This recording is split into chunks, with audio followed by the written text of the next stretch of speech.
Assalamualaikum warahmatullahi wabarakatuh.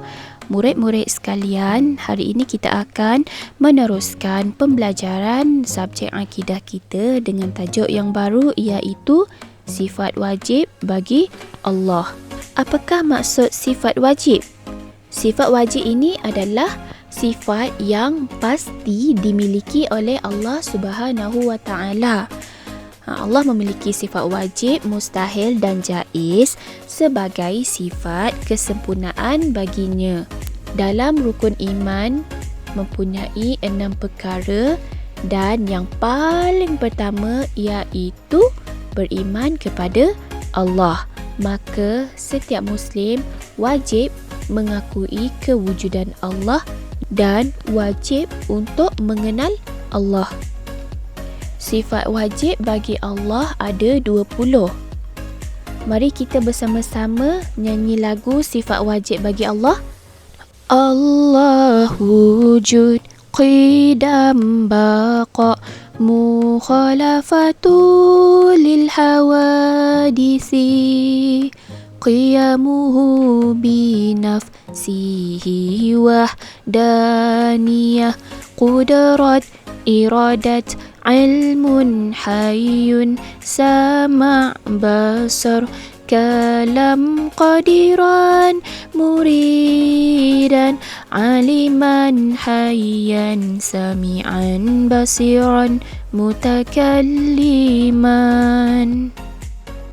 Ini adalah sifat wajib bagi Allah, dan pada hari ini kita akan belajar sifat wajib yang pertama, iaitu sifat wujud. Apakah maksud wujud? Wujud maksudnya ada. Maka mustahil bagi Allah itu tiada. Wujudnya Allah itu tanpa dicipta oleh sesiapa pun. Allah tidak berhajat, iaitu tidak memerlukan kepada sesiapa pun untuk menciptakannya, kerana Allah itu memang sedia ada. Jadi kita tidak perlu mempersoalkan tentang kewujudan Allah. Daripada mana Allah datang, kerana itu tidak perlu difikirkan. Seperti yang kita tahu, Allah itu memang sedia ada. Apakah bukti kewujudan Allah? Mari kita tengok dalil nakli. Dalil nakli ini adalah sumbernya daripada Al-Quran dan hadis Nabi. Qul man rabbus samawati wal ard? Qulillah. Qulillahu khaliqu kulli syai'in wa huwal wahidul qahhar. Katakanlah, siapakah Tuhan langit dan bumi? Jawabnya Allah. Katakanlah, Allah adalah pencipta segala sesuatu dan dialah Tuhan yang Maha Esa lagi Maha Perkasa. Surah Ar-Ra'd ayat 16. Daripada sini kita boleh tengok ayat Al-Quran ini memberi bukti bahawa Allah itu wujud dan kepunyaan Allah lah langit dan bumi. Kita teruskan dengan dalil akli. Dalil akli ini adalah daripada logik akal manusia yang dapat berfikir. Yang pertama, kewujudan Allah itu dapat dilihat dengan wujudnya alam ini. Pokok, laut, awan, langit, gunung ganang, apa sahaja yang ada dekat dalam dunia ni, itu adalah bukti kewujudan Allah. Kerana mustahil alam ini terjadi dengan sendirinya tanpa ada yang menciptakannya. Jadi jika awak tengok laut, awak mesti yakin, awak dah tahu dah yang Allah itu yang mewujudkan, yang menciptakan laut. Kalau awak tengok haiwan, awak dah yakin bahawa haiwan itu wujud dan diciptakan oleh Allah Subhanahu wa Ta'ala.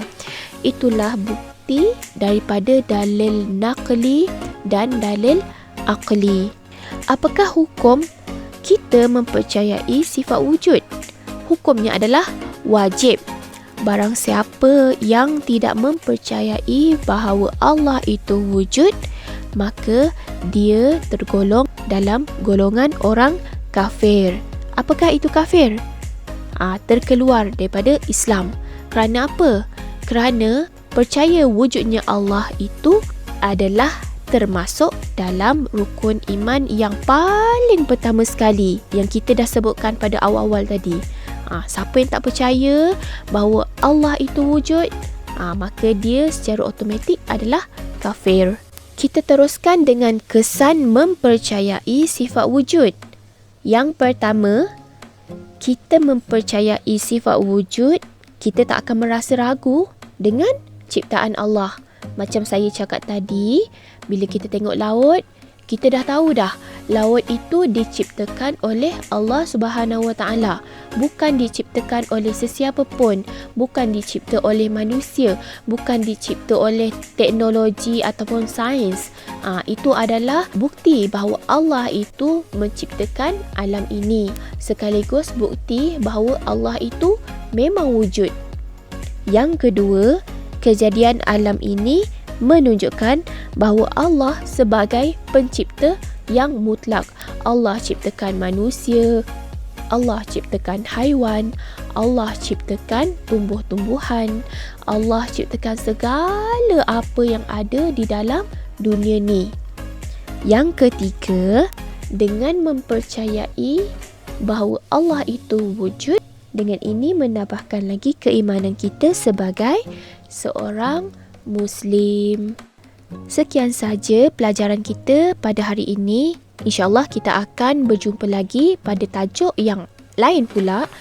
Semoga berjumpa lagi. Assalamualaikum warahmatullahi wabarakatuh.